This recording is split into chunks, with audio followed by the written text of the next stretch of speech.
الحمد لله الذي شرح صدور أهل الإسلام بالهدى ونكت في قلوب أهل الطغيان فلا تعي الحكمة أبدا وأشهد أن لا إله إلا الله وحده لا شريك له إلها أحدا فردا صمدا لم يتخذ صاحبة ولا ولدا وأشهد أن محمدا عبده ورسوله ما أعظمه عبدا وسيدا وأكرمه أصلا ومحتدا وأبهره صدرا وموردا وأطهره مضجعا ومولدا صلى الله عليه وعلى آله وأصحابه غيوث الندى وليوث العدا صلاة وسلاما دائمين من اليوم إلى أن يبعث الناس غدا mbokk yi seetaan asalaamaaleykum wa rahmatullahi wa barakaatu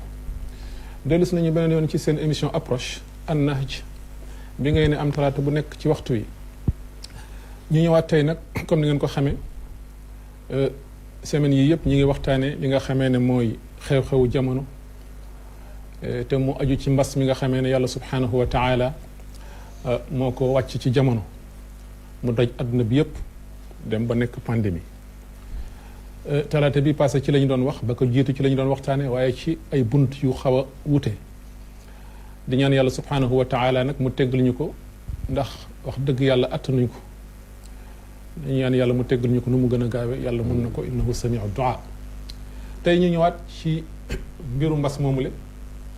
waaye ci beneen angle tamit lañ koy aborder tey ndax seen émission tey ñu ngi ko duppee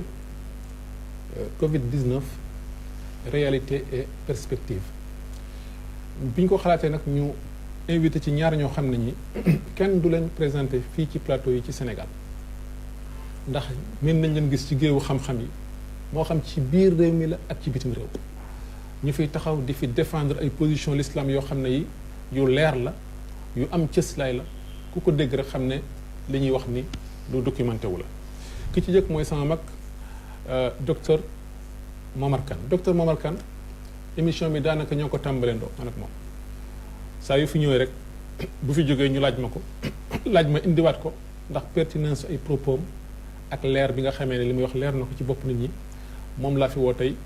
docteur asalaamaaleykum wa rahmatullahi wa barakaatu. waaleykum salaam wa rahmatullahi taala wa barakaatu. waaw oustaz ñoo ngi lay nuyu di la wax asalaamaaleykum di nuyu suñu frère Mouhamed Bamba nga xam ne moom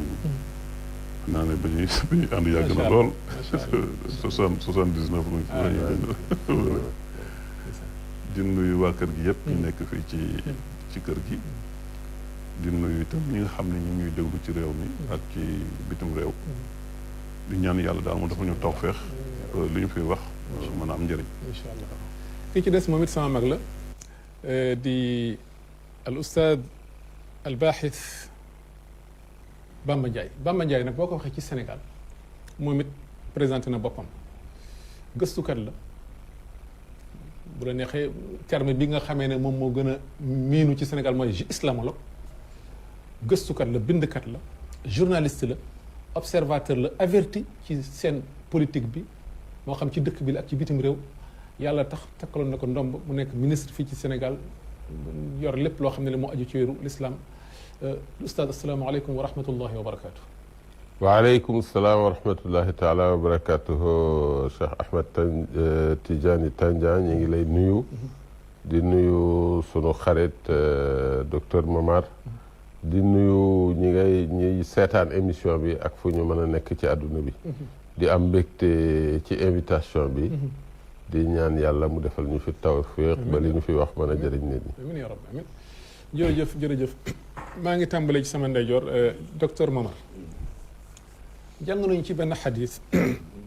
yonent bi sallallahu alayhi wa sallam ci loo xam ne la imaam Buxaari wéral na ko génn na ko ak imaam Ahmad ak Abu Daawud yonent bi wax alayhi salaatu wasalaam balligu anni walaw aaya wa xaddisu an bani israila wala xaraj wa man kadaba alayya mutaamidan falyatabawa maqaadahu min annaar li ma soxal ci xadis bi mooy wa xaddisu an bani israila wala xaraj yonent bi mu ne na ngeen ma jottali li ma indi mun ngeen waxtaane banu israil dara nekku ci feek li ngeen waxtaane ci ñoom nekkul fen ndax ñoom kat ay kéemtaan daana xew ci ñoom kon xadis bu wér bi mooy ma jox droit may waxe li ma bëgg a wax yonent bi moo ñu jàngal loolu waaye yàlla dañu gis ñi muy jëflante ak doomu aadama dafay ànd ak xikma nag du ñëpp la ko yàlla xamal yàlla am na ñu ko xamal waaye du ñëpp moo tax mu ne yu'til xikmata man yasha mu teg ci wa man yu'tal xikma faqad utiya xayran kasira kon sagesse yàlla daf koy may ñenn ci jaamam yi kon bu ñu nee yàlla ci sagesse lay jëflanteeg nit ñi ak mbindaafun yi am na benn xis ba ma liir ci benn téere benn yonent ci yonent banu Israël yi dafa ñëw toog ci benn montagne tiim ndox jékki-jékki am benn waay bu ñëw ci ndox bi benn dawalkatu fas romb mar naan bi mu maree naan dem fàcce fa mbuusu xaalisam mu daanu benn sàmmkat ñëw it moom di naan ba man di xool mbuusu xaalis bi yóbbu ko benn góor gu màggat ñëw moom it mar naan ba man di waaye tëdd ci wetu teen bi di nelaw borom xaalis bi fàttali ko xaalisam ñëw fekk góor gi toog mu ne ko yaa jël sama xaalis dóor ko rey ko te moom jëlul xaalisam yonent mu ne yàlla man lii comprendre ma ko kii jël xaalis kii jëlul xaalis bi kii jël xaalis bi dem na bu yàgg yàlla ne ko kii jël xaalis bi bàyyi ki mu rey moo reyoon bàyyam ki jël xaalis bi bàyyam moo sàccoon xaalisu bàyyu kii rek lawul waaye loolu yàlla du ko xamal ñëpp kon li ma bëgg foofu ci xissa banu Israël ba mooy Covid 19 jaaxal na ñëpp boroom xam-xamu diine boroom xam-xamu science médecins yi professeurs yu mag yi domaine yëpp foo ci dem rek Covid 19 bi jaaxal na leen ma bëggoon ñu jàngat tey mbas mi nga xamee ne dafa ëmb àdduna docteur nan lañ ko mën a jàngatee. waaw li nga wax moom mooy li ñëpp nemmeeku moo di ne mbir la moo xam ne mii ñëpp la jaaxal c'est-à-dire pour nga mën a wax ne diw walla mbooloo sàngam am nañu xam-xam ci mbir mi xam-xam boo xam ne bii dañu ko war a doyloo amul fi mu nekk nii fi ñu toll nii réew yëpp nag laa la wax yu am doole ak ñàkk doole ñëpp a jaaxle ci mbir mi moo tax boo am na nuñ koy jàngate duñ ko dégg man moo tax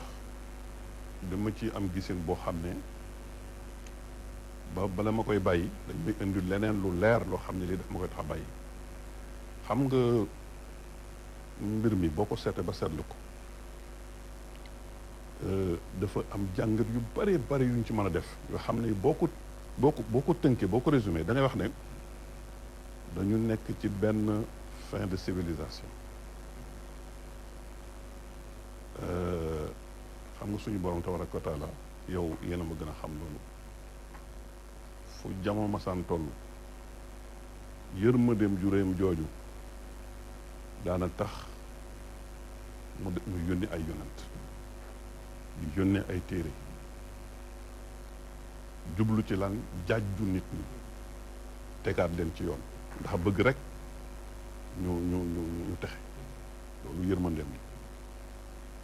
loolu dafa daan am yonent par yonent ba jamono bi nga xam ne adduna bi gëndaloo na doomu aadama àgg na ci maturité boo xam ne bii mënees na ko jox message boo xam ne message buy bell la mu yónni Muhammad sallallahu alayhi wa sallam yónnee alquran mais est-ce que la daan dal doomu aadama yi ci yeneen yonte du dal doomu aadama yi ci nubuwa Seydina Muhammad sallallahu alayhi wa sallam mooy dem ba nga xam ne njàngale mam jàngale woon ñu bàyyi ko nekk ci leneen loolu bu amee la daan aada ci borom tabaraka wa taala moo yónni yonent mais comme kenn dootu yónni yonent dana nag yónnee luy jàjju delloo nit ñi seen pour nit ñi dellu seen xel delluwaat ci salaam sax man jàpp naa ne Covid bi ci la bokk ndax lu tax jamono bi mu ñëwee la civilisation bi dominé actuellement àddina bi mooy la civilisation occidentale moo dominé loolu daa pratiquement depuis le 14e siècle après bu ñu génnee Moyen Âge civilisation boobu surtout par rapport ak l'expansion de la science et des techniques moo dominé àddina bi mais dafa comme civilisation boobu bu am ci ay fondements temporels dafay jeex maanaam dafay juddu am lu ñuy wax apogée am lu ñuy wax déclin boo seetee civilisation yi fondement temporel yëpp moo xam Rome la moo xam Grèce la ak moo tax Paul Valéry au début du XXe siècle dafa ne nous autres civilisations savons maintenant que nous sommes mortels ndax mortalité civilisation nag day jël temps maanaam mën na jël ay génération waaye ku ne xam ne au sortir au début du XXe siècle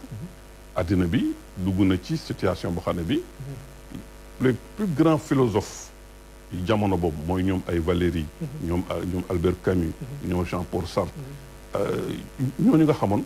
ku ci ne demoon nga ba xam ba ne civilisation bi jeex na boo dee cette Camus moom l'absurde la bindoon l'absurde c'est-à-dire agoon nañ ci situation boo xam ne bi le monde était absurde c'est amul sens Sartre bind la nausée c'est-à-dire jamono boo xam ne bi daanaka xel tey na te loolu li ko indi woon mooy guerre mondiale yi succédé wu alors teewul monde occidental continuer ak développement des sciences dominer monde bi ba nga xam ne jàppoon nañu ne maîtriser nañu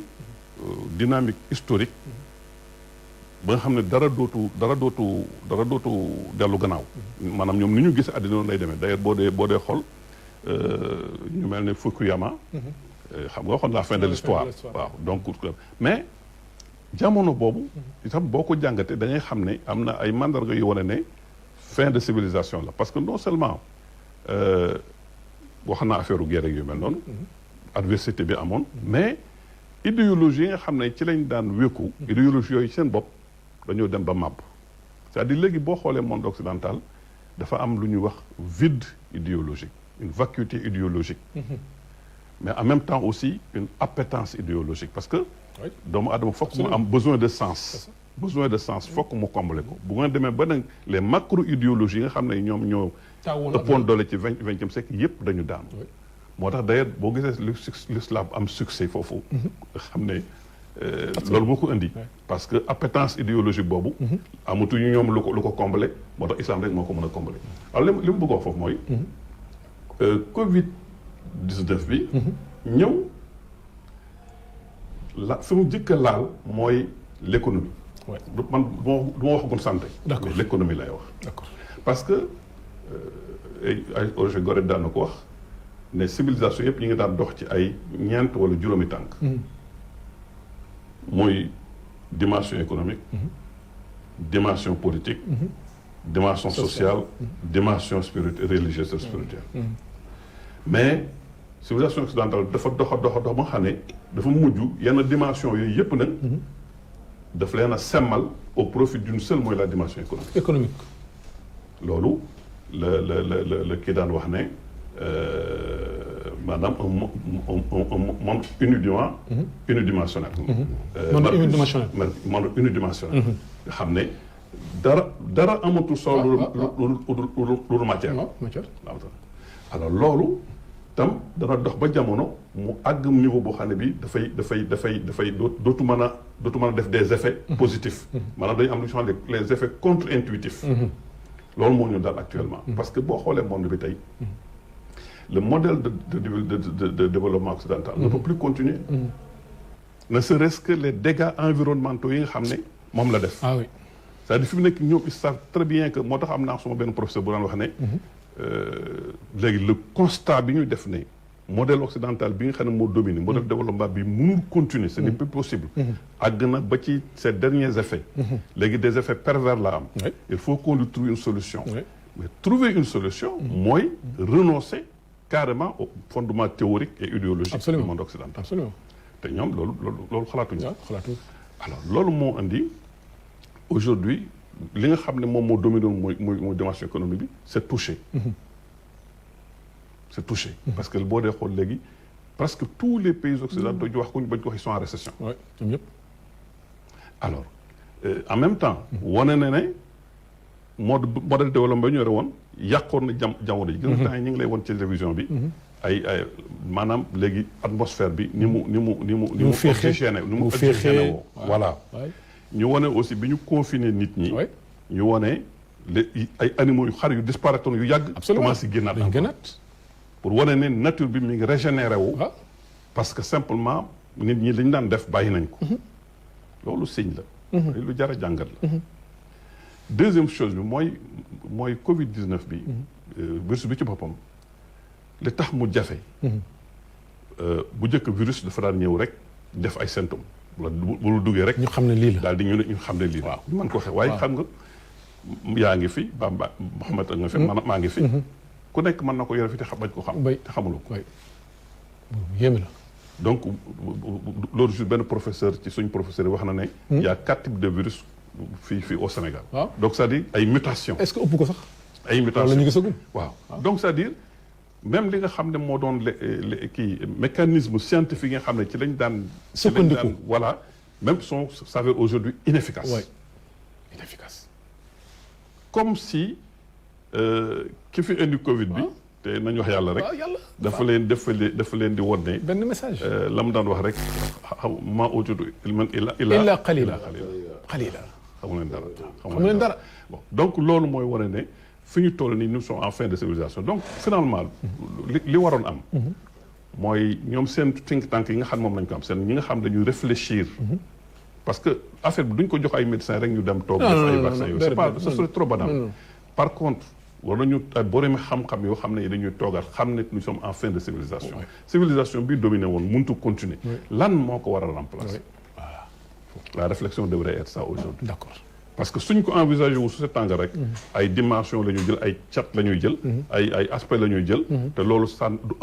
c'est pas une vision globale de la situation et donc ça ne règle pas le problème je le dis par rapport au monde je le dis par rapport au Sénégal jàpp ma ne Sénégal war nañu bu ñu jógee ci lii ñu continuer ñu daan doxal c'est aberrant du xam-xam c'est aberrant du xam-xam c'est-à-dire fi wax naa ko sama benn xarit jibi jaxate nee naa ko ñëwoon na fan yi bu jamais boo nekkee ci plateau xamal leen ne Sénégal actuellement nii war nañu am benn une commission ou comité loo ko bëgg tuddee boo xam ne bi dafay réfléchir sur le tournant sur le nouveau paradigme bi nga xam ne war na juddoo ci situation bi ñuy vivre nii mais bu ñu fi jógee continuer daan continuer moom on n'a rien compris bu boobaa jërëjëf docteur vraiment sa duggin bi am na solo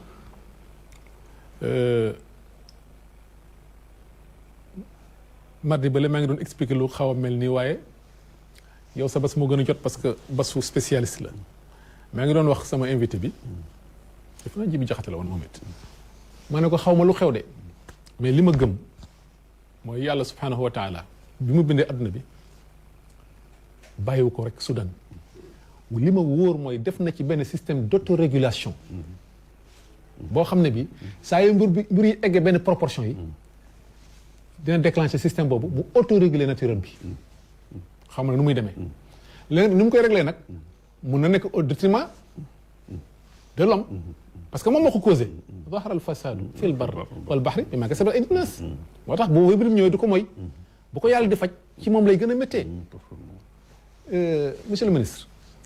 gis nga ni docteur Guèye duggee ci waxtaan wi mais malgré li mu wax nii ni mu leeree concernant Covid 19 bi ni mu xam-xamee mais fi ma bëgg a ñëw yow monsieur le ministre mooy est-ce que xam nga ba tey sama classe gi gëmuñu ne Covid am na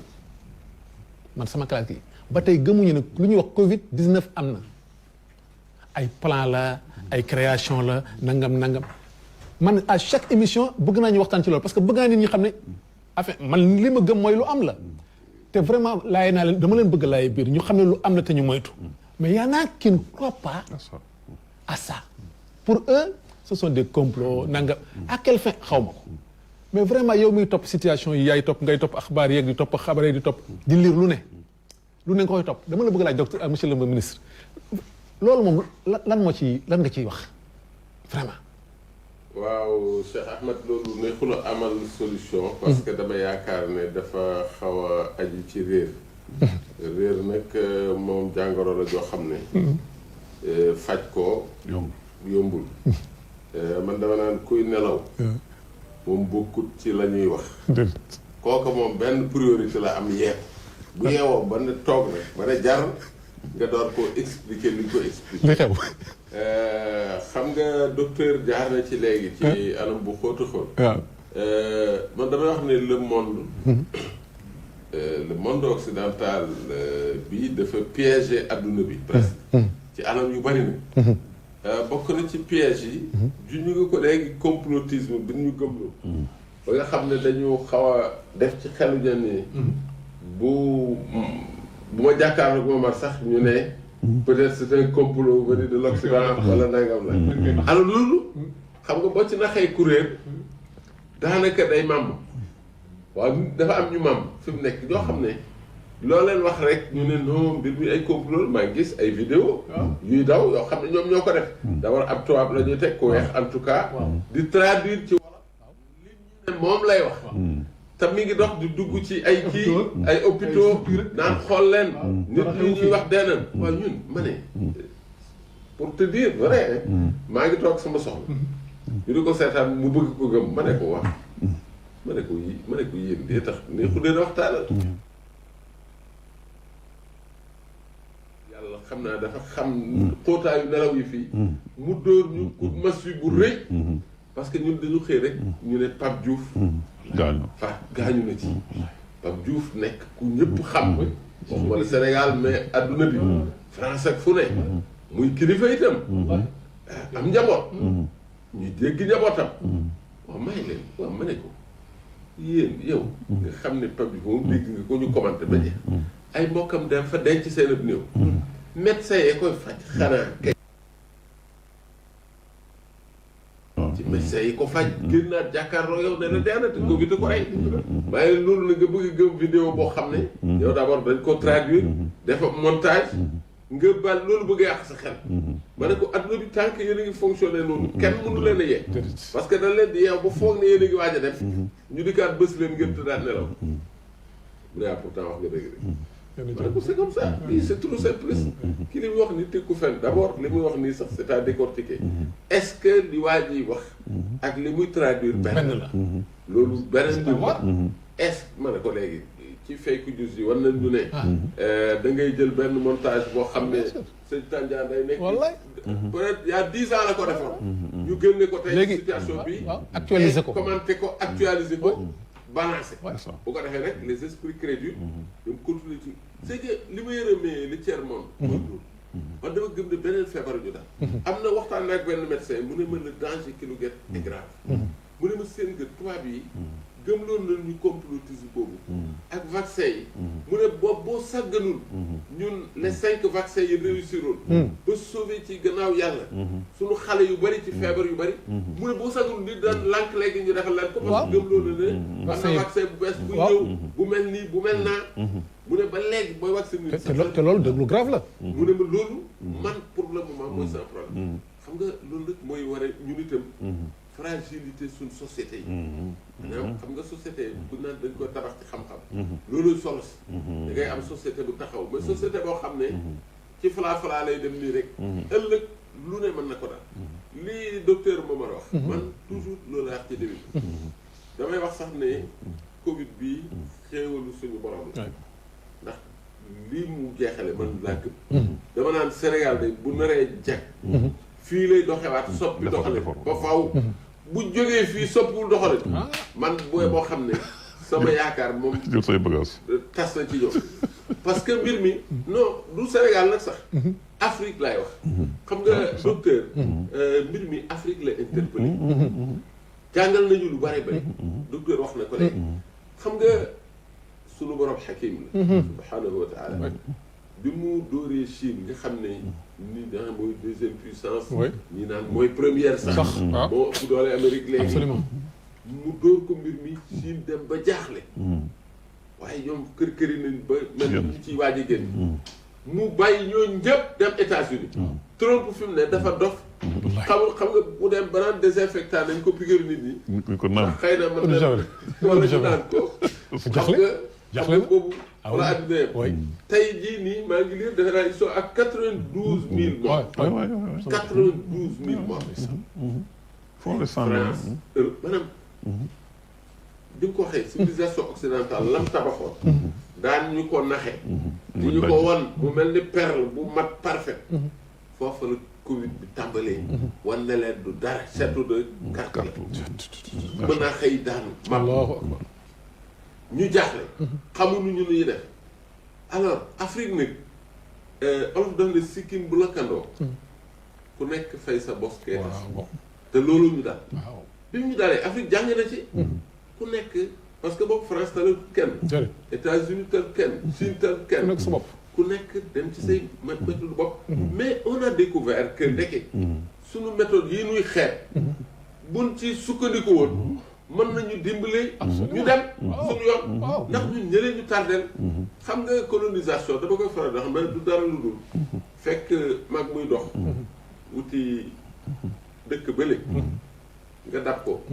dóor ko mbéj. ngeen di kër bëgg a walbati ko. mu jëm safaanu fa mu jëmoon.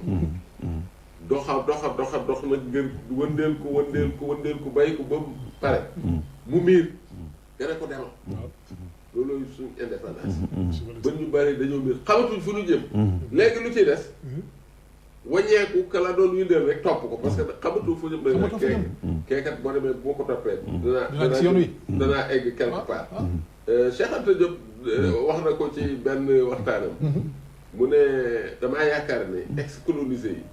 dañoo xaw a mel ni jaam boobu nga xam ne buuram daf ko yàgga ndogoto ba bis boo ko def mu génn mu ne waaw mais xamul liberté bu génn dem wër xamul fu mu jëm parce que moom tàmbut liberté xamut lu muy doyee liberté moom ak njaam la tàmm ndeysaan mu dellu si ne ko doo ma dimbali man ko xamut lu may doyee ma ne ko loolu daal nañu xam nga dañ koy café mais ca début ba am na mag ñu doon laaj Senghor indépendance kañ lay parce que on ne sait qu'en faire jox nañu indépendance xamul luñ koy doyee ñu ne kañ lay jeex ñu wëndeelu demuñ fenn waaw li ñu daan tey alors on se pose la question est-ce que dellu ci ñële tanewul donc Afrique défi boobu la am ci Covid bi man dama yaakaar ne Afrique dafay yàgg tardé di toppandoo ay modèle yooyu war nañ ko ne baaxul système sanitaire occidental lañu gënoon a yaakaar ne moo gën a parfait Covid bi wane ne du dara développement économique nga tey économie bi nërmeelu na Amérique tey kenn xamul ñaata chômeur dafa nekk c'est-à-dire dama naan Covid bi xamaguñu sax danger c'est vrai man toujours buñ ko wax dama naan aspect sanitaire bi de c'est vrai mooy li ci gën a rek pour le moment waaye aspect économique bi mooy li ci nar a gën a tar c'est-à-dire ay at la ñu topp buñ ci jógee ay at lay topp at c'est vrai ay at yu bëree bëri te surtout puissance yu bëri danañ ci jóge daanu am sax ñu yaakaar ne réew mu mel ni États-Unis certainement ci lay jóge rek perdre à jamais sa première place bi mu yore woon te loolu dara dàq Europe bii ci lay jóge parce que man gëm naa ne africains yi wax dëgg yàlla lu ñu ñàkk solo dinañu jàng ci Covid bii ne ñun daal lu ñu def xool démb Macron ak Engel dañu daje décider Union européenne lu ñu ci 500 milliards pour jéem a dimbali mais africains yi lu ñuy xaar ñun ñëpp jàngal nañu ne wër gannaaw ba ñu gëmee yàlla wéeru ci moom waratuñu sukkandiku ci kenn lu dul ci sunuy pexe tey waroon nañu daje ñu nit fexe ne ñun kët mbir mi jàngal nañu ëllëg ay crise ngi ñëw te boo sàgganul nii lay demee ku nekk sa bopp ngay tal donc ñun africain naka la ñu mën a def ba mën a jaamaarloo ak mbir yi loolu nag day tàmbalee ci réewu Afrique bu nekk gëm ko Sénégal gii man damay wax ne boo ko wàccoon ci niveau bi gën a baax xam nga xikmatu al xikma al ilahiya dafa feeñal lu bari ci crise bi xam nga nit ñi da nga leen daan waxi mbir ñu foog ne mënuñ ko bay am sénégalais ku ne ko woon mën ngeen a bay seen ngénte yu ak caaxaan yi ngeen ciy def ñu ne la mënatut a nekk tàmm nañ ko suñuy maam mais ba mbir bi xew ba tey kenn da koo talati dëj yi sax wàññi nañ daje dem toogandoo dañ fa daan def maanaam sunu aada yu bon yi ñu doon def yëpp te làggi ci dañ man day bu ma nekkoon président de la république bu crise bi jeexee li may njëkk a def d'abord couvre-feu bi dama koy prolonger parce que sécurité bi ñu ñàkkoon xam nga Sénégal tolloon na ci état d'insécurité bu jaaxaloon ñëpp mais bu crise bi jeexee ba tey tàmbalee ba tey mbir mi rek la war a donc accident yi rek. macha allah. maanaam mais Covid bi ñoo ngi wax 30 morts. oui. depuis 3 mois. oui 33 morts. 30 morts xoolal accident yi. en un jour mu rey 30. en un jour. donc finalement boo dem au change. bu ñu mais xool au c'est change une bonne chose on y gagne. on y gagne. c'est vrai. on y gagne sans compter rey yi ñuy rey ak yu mel noonu donc vraiment voilà. non dëgg la man donc dama yaakaar ne buñ ciy jógee. ci réew mi Sénégal loi ma gën a contre Senghor mais loi ba mu defoon ci cérémonie familiale warees na koo dekkal. loi ba ci mbirum mendicité sunu état yi nag c'est vrai dañ du jël ay mesures de sauvegarde yu leen permettre ñu mën a def yenn yi mais yooyu yëpp dama defe ne yàlla daal ubbil na leen bunt pour defarwaat bu fekkee ne xam nañu nag jàjju bi mu doon wax tiire nañ ci leçon man defe naa ne bunt bi lim ñuy jariñ mooy ñu jàjju réorganiser lu baree bari ci sunu bopp bàyyi lu bari loo xam ne ñun daan nañ ko def ay caaxaan la te amul njariñ te nit ñi foogoon ne làggi nañu ci ndekkee làggiwuñu ci mën nañ ko bàyyi te duñu wàññi dara alors bu ko defee loolu au plan national warees na ko def mais au plan sous-régional et régional ci Afrique yaakaar naa ne pays africains yi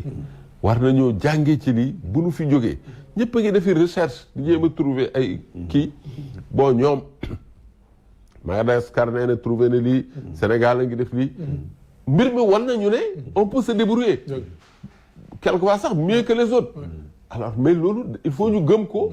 dégager ko aussi nag moyens yi mu laaj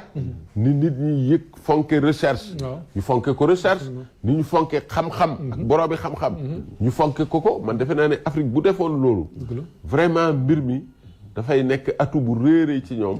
te xëy na fin de cycle la ñuy wax d'une civilisation mais mën naa am mu ubbiwaat beneen civilisation boo xam ne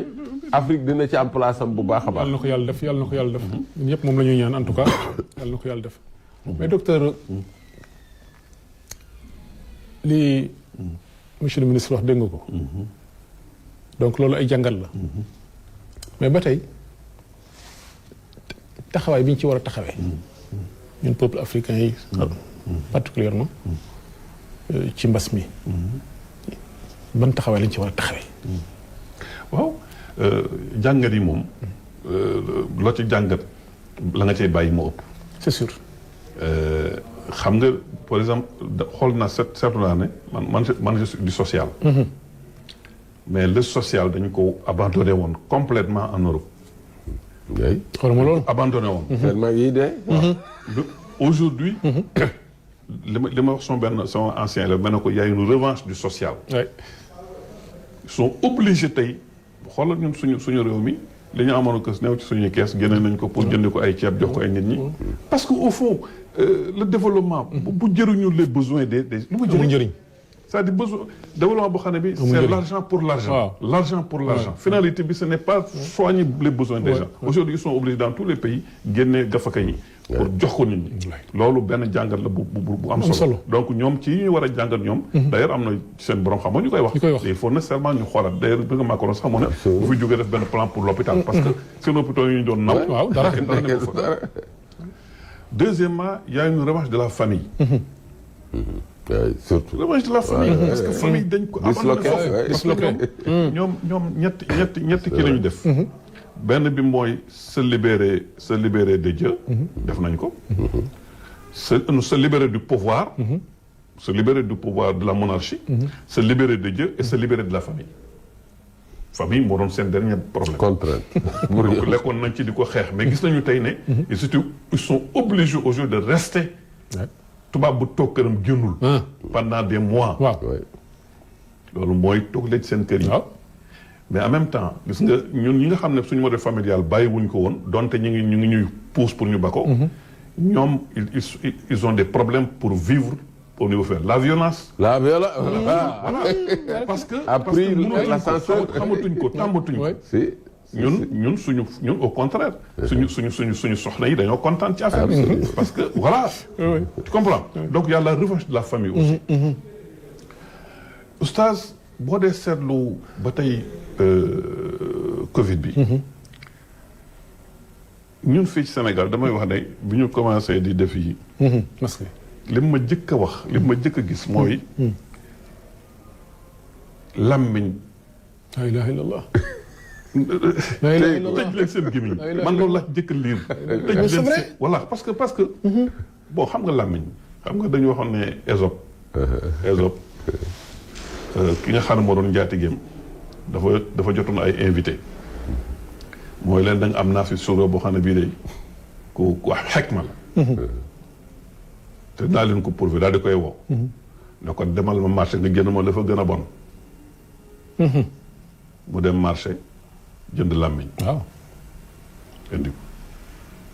mu ñëw mën ko delluwaatal marché waaye tey nag la nga fa gën a baax laa bëgg jënd ma ko mu jënd làmmiñ indi oustaz làmmiñ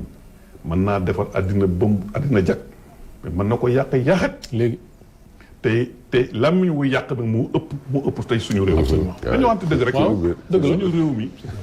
liy génn ci gémmiñu nit ñi jëm ci seen morom ci ay jëw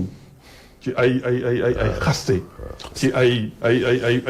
sos nañu sos surtout kenn xamul li génn ci nit ñi réseaux sociaux rek moo tax ma ne lii moom du moytu mais bàyyi tëj leen seen gémmiñ waaw donc li ñu jàngat ci loolu bokk li ñu war a jàngat bu ñu jógee fii war a tëj suñu gémmiñ kuffa alayka hada wala ñu wax comme ni ko yonent bi wax ñu wax lu baax téel lii ñu wax lu baax wala ñu téye wallahi loolu man ci jàngat yi laa ko boole ci jàngat yi laa ko boole yéen a ma gën a xam ne alxuraan mi ngi wax ne gisum penc ndey du tal doom déedéet doom du tane déedéet baay du tal doom déedéet jëkkër du tal jabar mais Covid wane na ko waaw tey jii bu fekkee sa kër tey boo fa doon dem tey ji ñu am nga Covid bi sa doom yeeg ñëpp a lay daw wallaahi dëgg la ñëpp a lay daw dëgg la donc xam nga ne loolu yàlla wax bisu pëj te bisu pëj gën a taal ku nekk sa bopp nga taal ku nekk sa bopp ngay taal même ci boo ko seetee ci diine ji sax dama wax ne ñu ci bari ñun dañu fanatique suñuy sëriñ waaye suñu sëriñ yi ñu ngi nëbb ñoom comme dëgg la dëgg la yàlla yooyu ay jàngat la yoo xam ne dañu ko war a def jàngat yu xóot waaw jàngat lañu war a def yow ma yafirul mar'u la ilaha illallah commencé na fi Covid bi indi na ko Covid li ñu jàngal dafa bëri alors boo ko defee man damay wax ne maintenant ci côté médical bi Bamba wax na ko léegi xam nga Senghor du Senghor rek sax tous les intellectuels yi nga xam ne entre la colonisation et l'indépendance ñu nekkoon quartier latin di jàng foofu ñoom Aimé Césaire ñoom kii tous ces gens là effectivement demoon nañu ba yëg ne xeet nañu seen i xeet ak seen i civilisation donc loolu naqari woon na leen ba nga xam ne ils ont essayé de trouver des solutions moo indi li ñu la négritude en réalité mais seulement ça n'a rien changé parce que Senghor daan na ko wax du ñu wax la civilisation universelle parce que boo nee civilisation universelle mooy benn civilisation mooy note mais la civilisation de l'universel mooy civilisation boo xam ne bi c'est du donner et du recevoir mais xoolal ñun mais nañu waxante dëgg est-ce que nous donnons nous ne faisons que recevoir alors te li ñuy recevoir la gën a ñàkk solo la ñuy recevoir que te du ñu joxe dara est-ce que dañoo amul dara c'est ça la ñu leen li ba doon wax léegi xam nga sur le plan de la santé am na benn centre bu nekk Canada bu ñu tudd le centre Montchanin man ba mu fa demee livre yi mu daan génne dama ko daan jël ba tey maa ngi ci yore mu wone ne la médecine occidentale dafa dem ba maanaam complexe loo yenn médecines yi nga xam ne moo nekk les médecines traditionnelles waaw dañuy wax pharmacopée tradipraticien mais du ñu wax médecine parce que pour ñoom amuñu label scientifique bi mais ñoom dañu ne loolu dañ koy corriger moo tax xam-xam yi nekk fii ci xeet yi dañu tudd les ethnosciences ces ethnosciences bu ko defee la médecine occidentale ethnoscience la comme ñu xam ne suñu médecine traditionnelle ethnoscience la waaw bien sûr dama ko faral di wax suma étudiant mais leen ce qu'on est en train de perdre ñun amuñu woon fii sérum on avait pas de sérum antivenimeux mais lu jaan yi Afrique ñoo gën a ñàng fuuf ñàng yeneen jàng mais dañ ko daan wàccee ci incantation mais loolu xam-xam boobu xam-xam boobu lu tax ñu bëgg ko bàyyi lu tax ñu bëgg ko bàyyi maa ngi xam benn ay village yu nekk boori Louga ay fa damm moom la barale ay ñoom barale ak yooyu nga xam ne bay jaay gol bi voilà dam yi gën a jafe yi nga xam ne même chirurgie kii mënu ci dara occidental daf ci am problème mais ñoom dañ koy faj te non seulement dañ koy faj mais dañ koy faj dañ lay bàyyi sa kër di xëy di ko mocc dañ koy boo ñëwee dañ koy natt ci ay kii voilà ba pare nga dem sa kër ñu di ko xëy suba di ko mocc nga di ko yëg fa nga toll mais xoolal boobu xam-xam te yemul foofu rek donc sur le plan par exemple de la sociologie li nga xam ne tey jii monde occidental am na ko nga xam ne léegi amatul société parce que société li koy caractériser moom li ñuy wax lien social lien social moo tax bu ñuy wax day distanciation sociale da kooku c'est une erreur on aurait dû distanciation physique waaw mais au fond ñoom distanciation sociale valable na ci ñoom parce que même bu ñu nekkee sax en foule en groupe nekkuñu société parce que lien social bi c'est vrai ñoom dëgg la ba tey moo tax am na benn sociologue bu ci benn tuddee ko la foule solitaire en société occidentale foule solitaire la ko tuddee donc y a un problème là xoolal ñun fii comment nous avons résolu le problème des liens sociaux ci parenté à présenter c'est incroyable affaire boobu yow ñaar ñoo xam ne ñu mosuñu gisante ñoo xamante mosuñoo kii waaye ngeen a njaay mun a jóob rek nga sañ lu ne waaw loolu ça fait partie de notre génie suñu génie créateur la bokk donc yu mel noonu Covid bi jàngal nañu war nañu ne ñun nous sommes quand même une civilisation nous sommes un peuple nous avons des croyances nous avons des convictions et que lu ci bari loo xam ne lii bu nu ko joxoon gëdd ñun non seulement dañ koy jëriñoo mais daañu ci jëriñ ñeneen bu baax donc nag le rendez-vous du donner du recevoir boobu Senghor di wax day daal di possible mais tant que nag ñun dañu xeeb suñu bopp gëmuñu suñu bopp ba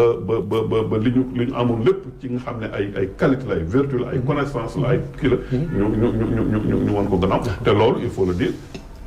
c'est nos dirigeants c'est nos dirigeants loolu la ci mën a dégg nous avons une crise de leadership absolument une crise de leadership dama nawee xam ne dama daan tooñ kii mel ne gouvernement Abdou Diouf gouvernement Senghor Abdou Diouf gouvernement PS wax ne benn réalisation lañ def benn ak 2 projets avortés dama def ko pour caricature quoi mais la réalisation bi mooy gaz bi Libaneex waaw bi Libaneex moom vraiment trouvaille la boo xam ne c'est très bien parce que ça lutte contre la déforestation beneen bi mel ne c'était la réhabilitation des vallées fossiles très bien parce que loolu ça nous permettrait nous de faire l'agriculture ba ñu dépendre ci jëriñ mais xoolal li ñu jaay ci ceeb c'est trop li ñu jaay ci ceeb c'est trop alal ji ñu génne pour jënd ceeb alors que fii on a ñun Sénégal c'est extraordinaire am na benn scientifique bu nekkoon nu mu tuddati l'ONG la ONG ENDA mais il avait fait des études wan les ressources en eau du Sénégal bien sûr ba pare nous avons une terre boo xam ne bi pleine boo xam ne bi lu ne mën ko fi bañ mais ñu toog ba asuma ñu jënd ceeb imagine toi tey contexte bi ñu nekk nit ñi ñoom ñu soxla seen i production ñoom seen bopp ñun ma ñuy def ko qu'est-ce que nous allons devenir xoolal tout le trafic aérien maritime est arrêté mënoon nekk situation boo xam ne bi dañuy nekk en pénurie duñu am nañu ko fekk kon nañuy def duñu lekkat suñ biir dama lay wax ne ñi fi am na indien yu fi ñëw ñu nga ca vallée ba bay nañ ci pomme de terre ak tomate loo xam ne nee neen daanaka mën naa dundal Sénégal fii ak juróomi weer ci loolu la ñuy sukkandiku wutal ko ay kii pour dire rek que opportunité yi mu wax ne amoon nañ ko mais mosuñu ko exploité ay jàmbur di ko wan ñu ko loolu c'est malheureux. xam naa juróomi minute moom dese te bëggoon naa ñu wax tuuti monsieur le ministre ci les dernières mesures là parce que am na y en a qui ne comprennent pas mais comme que yéen da ngeen di jàngat xabaar yi ak yooyu bëgg naa ngeen wax lu ñuy tuuti parce que xam nga nag kilifa mën na jël ay mesures yoo xam ne yow degré d'information yi fu mu nekk yow mënoo ko am alors mais toujours day laaj nga ñu expliquer peuple bi ñoom ñu comprendre mesures yi mujj ñuy jël nii ubbiwaat jàkka yi ak yenn lieux publics yi ak écoles yi ci ñenn ñi nga xam ne dañu nekk classe d'examen am na daal ñu bëri ñu koy commenter bëggoon naa daal yow saxla waaw oustaz foofu man dama cee coow ba sonn. waaw ndax dégg man nag dégguma la ci personnellement. waaw malheureusement doo xam fu nu jëm ak lu nu bëgg man mii bu njëkk ci ñi àndoon ci ñu tëj laa bokkoon parce que booba feebar bi feeñ na raglu na wallaate bi gaawaate waaw lool te kenn xamut foo koy jaar ma ne bakkan julli kat baax na waaye julli mbooloo sax laay wax ne te réewut julli moom waaye bakkan bu ca naree rot moom dafa bokk ci alkulliyaatul xamsa yéen war a aar donc ma àndoon ci mais feebar bi feeñ na ci waxu docteur Momar feebar bi dafa bett ñëpp kenn xamu ko bi mu ñëwee kenn xamu ko mu nekk njuuma loo xam ne kenn gisu ko kenn xamu ko te muy defi ravage alors ñëpp daw jëli mesure c'était normal c'est normal mais dama koy wax man damay dellu ci làmb ji ma ne bu arbitre sifflé ñaari mbër yi di bëre xam naa boo yàggul la seetaan làmb doo xam loolu di léew bu dee combat jànq li ñuy tuddee combat jànq ñaari mbër yu musul la daje waaw musuñoo bëre dafay am round d'observation nga gis léewaatoo bi yàgg nga gis ñu déplacé wu kii taxaw nii ku nekk di jàng sa loolu leen ci yóblu ku nekk ngi jàng sa morom waaw amaat na Momar mi jàkkaarloog man mi ngi naan chie waaye de dooleem ji bés bu ma ko dama taxaw waaye bu ñu roofawaat waaw mu ne bon ndeke waa ji man de foogoon nekkut si moom ndeke du dara ndeke waa ji du dara ndeke waa ji ëpp ba doole ñaari yoon alors day daal di changer tactique bu arbitre bi siflewaatee da ngay gis ni muy leewaatoo duutu bokk ak bële mo changement tactique lay def sa émission bi noonu la tudd nga jël beneen approche fii changement d'approche lañ def bi mu kii nekk njuuma rek lu gars yi ne daw leen njuuma laa ngoog ñu daal di ne kii ñun sax heureusement eggul ci confinement mais def nañ couvre-feu bu tar tàmbali geste barrière yi dugg ci wax bi ñu demee dundee feebar bi ñaari weer ñëpp rek xaw a comprendre feebar bi ne ndeke njuumalikat li ñu koy ragal dëgg la sax raglu na ndax day reyaate wallaateem gaaw na waaye ndeke ci ñetti buntu yi lay jaar alors yooyu nañ leen fat moo war a wax na ko léegi ñu daal di jël mbir mi taf ba ñuy wax Mauritanie li tax kii maa leen Mauritanie ñoom naka jekk mu la semoon nañu ñoom dañ ko daan def ñoom tàmbaliwuñ ko lii absolument population bi bariwul boo ko doon séddale kenn ku ne 1 kilomètre day am donc distanciation physique ba ñoo nga ca waaw foo leen fekk nii la ñu def ñooñu déjà ñoo ëpp avantage protégé oui donc bi ñu xamee lu bari nag ci feebar bi ne léegi ndekee mënees na ko mooy taw nii ñu ne nag kon li ñu tëjoon nañ ko tëjee assouplir mais nag conditionné à condition que ñu respecte gestes yi bi may dugg si wallahi lazim day déglu RFI benn burkinabé di wax naan fii Sénégal rek ñoo fi respecté les gestes barrières may reetaan si wallahi ci RFI laa koy dégg burkinabé la mu naan un pays comme le Sénégal moom les gens respectent les gestes barrières ma ne ko tay na de waa parce que olof dax na mbas moom borom bakkan du ko ñeme donc xam bi ñu xam feebar bi am na ñu jaaxle di laaj question naan waaw ba nga xamee ne 25 wala 79 cas lañ am ñu tëj jàkka yi tey ñu am 2000 di tëji man loolu mënu ko te affaire bi nekkut ci nombre bi mi ngi ci approche bay changé maanaam xam nañ mbir mi songoo nañoo ak moom songowaat ak moom songowaat ak moom xam fi mu ñuy jaar xam nuñ koy moytoo ñu ne léegi rek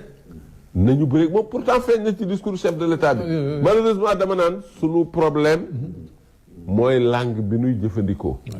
tubaab bi problème la ci ñun parce que buñ koy wax man defe naa ne wax bi nuy wax tubaab tax na duñ déggante Cheikh Anta Diop da daan faral di wax ne làmmiñu jàmbur mënuloo ci sàqami ba mu neex déedéet waaw sàqamil ci làmmiñu jàmbur du neex bu doo ko yëg yow parce que jàmbur baa ko yëg ci làmmiñam ngay sàqami loolu nag moo ñu daal xam nga bu président ci waxam nee na il faut apprendre à vivre avec le virus léegi mbir mi nag miin nañ ko raglu na waaye xam nañ fu ñu koy jaar nañu te mënuñu koo moytu nañ jéew bëreeg moom waaye nag nañ xam naka la ñu koy defee donc loolooy changement bi ñu indi te defe naa médecin yëpp boo leen dégloo seen jàngat ànd nañ ci amoon na sax médecin boo xam ne il était très pertinent Thior au début. Thior waaw. d'accord utoon ci mbir mi parce que moom nee na diw dëgg la virologue la diw dëgg la épidémiologue la mais nag man maa jàngoon santé publique kon nu ñuy gérer yu mel nii man maa ko jàng man nag li ma gëm mooy laisser le virus circuler waaw moom loolu la dès le début la ko wax tey fekk se nañ ko yaakaar naa ne kon mbir mi noonu la jërëjëf docteur jeexal na tak looyu jeexale ak looyu tàggoo xanaa wax rek ne xam nga man boo Sénégal moom ku fi jiite yërëm naa la waaw c'est un pays extrêmement difficile très très difficile à gérer waaw Amath Dansokho daana ko wax dans Sénégal petit pays la waaye du pays compliqué il a raison c'est un pays très compliqué parce que am na ko xam ne moom bu jógee di wax da ngay xam tout de suite fu mu jëm parce que par loolu waaw donc à la limite sax am na ñoo xam ne àgg nañ ci ñàkk solo ñi ngi bu ñu sañoon Macky def erreur parce que c'est ça qui les arrange donte erreur boobu mën naa jur musiba ci réew mi donc yooyu buñ buñ àggee ci niveau boobu man damay yërëm ñuy jiite fii parce que imagine toi quand bi mu jëlee mes mesures drastiques là mais yuuxu yi fu la jóge yuuxu yi fu nekk la jóge ñu tëj ñu fii tàngam nangam jëkk ñu kii julleetuñu jàkk ils oublient même les parce que layoloon nañ ko waxoon nañu yonante bi li mu ci waxoon yu leer Seydina Omar et cetera wax nañ ko ba ñëpp d'accord ci mais teewul ñaan dañoo tee julli dañoo na c'est extraordinaire alors ñu ne non kon léegi noonu la julli leen ñu ne lu tax ñuy ubbi waat ñu mais finalement qu'est-ce que tu vas faire wax nga ko dégg naa la keroog ngay wax c'est pas facile kii Youssou Ndour boobu loolu dama koy wax toujours exactement la même chose moo tax fii boo fi nekkee njiit jëlal sa li moo tax xikma alxuraan doy na waar wa shaawirhum fil amr waaw wa izaa azamta fatawakkal ala Allah loolu rek la décision laa jël ñëpp ba kii mais après yow comme décision bi moom jëlal njiit te nga wekku ci yàlla dina la monsieur mi looy tàggoo waaye sant leen di ñaanal yàlla borom bi subhaanahu wa taala mu jëmale seen jumtuwaay bi kanam parce que léegi damay wax ne xeex bi ñetti nit ba ñeent ñoo nekkoon ci ligne de front bi médecins yi moom kenn mënu leen a bañ a tudd nitu diine yi parce que jàkka yi lañ tëj église yi lañ tëj ñoom it par force ñu nekk ligne de front di leen laaj lu lislaam gisee nii lu lislaam defe nii waaye les médias média dama foog ne ñooñu ñëpp li ñuy def gannaaw yàlla lu ci feeñ média tax le ministre de la santé tous les matins ci média yi la daan jaar wax ak peuple bi joxe résultat yi loolu ñu permettre ba ñu jëlee ay mesures itam ci média yi la jaar tas ko média yëpp changé seen programme man dama ne 1000 milliards yi président loolu fu ma jaar fu ma waxtaane damay plaidoyer la bu may defal média yi dama jàpp ne cër ba bu rëy leen ci waroon a tibbal média yi jox leen ko compte tenu rôle bi ñu joué ci leeral mbir mi leeralal askan wi mooy émission bi ngay def léegi lépp mi ngi jëm ci naka la ñuy leeralee réalité bi ñuy dund perspective yi nu jëm nun cee jëmee te média yëpp presque bàyyi nañ seen programme habituel nekk ci loolu ma yaakaar ne loolu état war na leen a gestu ci loolu jërëjëf docteur jërëjëf monsieur le ministre mbokk yi seen émission tey bu approche gis nga ñaari gan yi la amoon tey bu ñu sañoon waxtaan bi continuer waaye nag ci la ñu tënk ci waxtu wala fu may wax bu waaxisu bu yoon jeexul waaxisu jeexul saraxule laa de kon xam naa incha allah dañ leen jàppale idda rek ba beneen yoon ñu ñëwaat fii sottiwaat fi xam-xam xanaa rek li ñuy jeexale toujours rek ñu waxaat ko mooy nañu xam ne yàlla subhanahu wa taala moom la soob mu wàccee mbas mi docteur wax na ko à l'entame de ses propos ñaari mbir la nag mën a nekk nattu yàlla ci ñu baax ñi mais mën a nekk di jàjj ñi nga xamee ne nekkuñu ci yoon yàlla noonu lay jëflanteeg jaamam yi ndax yonent dootul ñëwaat waaye yàlla yenn saa yi mu jàjj ñu ci ay signes yu ñuy won ay messages yu ñuy lancé pour ñu xam ne lii la bëgg li nga wax léegi xam nga maanaam mesure barrière yi ñuy def nii yëpp constante yooyu yëpp l'islam daf ko waxoon. dëgg la bàyyi nuyoo bàyyi maanaam bàyyi saqat te tegoo sa loxo sa gémmiñ bàyyi reetaantoo bëbbali di raxasu juróom yoon par jour jàpp sa làmmiñ jàpp sa tànk yem mais yooyu yëpp l'islam daf ko tegoon balaa lii xew kon li muy wone ne mooy am na message bi nga xamee ne yàlla subhanahu wa taala bëgg nañu ko lancé yàlla nag yàlla na yàlla def ñu mën a lire message bi ñu mën ko décortiquer xam ne lii la bëgg si ñun te ñu dellu ginnaaw nag vraiment def li ñu war a def mooy yëfu nit ñu xam ne suuf si yàlla daf ñu ko dénk daf ñu fi wàcce pour ñu tabax ko pour ñu defar ko mais wàcce wuñu fa pour ñu yàq ko kon daal la ñu tuub dellu ci yàlla subhanahu wa taala ñaan ko mu teggal ñu mbas mi yàlla mën na ko yàlla nañu ko yàlla defar rabbana la tuaxidna in nasina aw axtana rabbana wala taxmil alayna isran kama xamaltahu ala alladina min qablina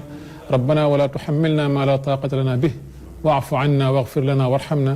anta mawlana fansurna ala alqawmi alkafirin ci seen tur mbokk yi laay gërëme sama ñaari invité yi dinañ yàlla yàlla subhanahu wa taala mu def leen tawfiq hada wa sallallahu wa sallam ala abdillahi wa rasulihi sayidina muhammadin wa ala alihi wa sahbihi assalaamu aleykum wa rahmatullahi wa barakatuh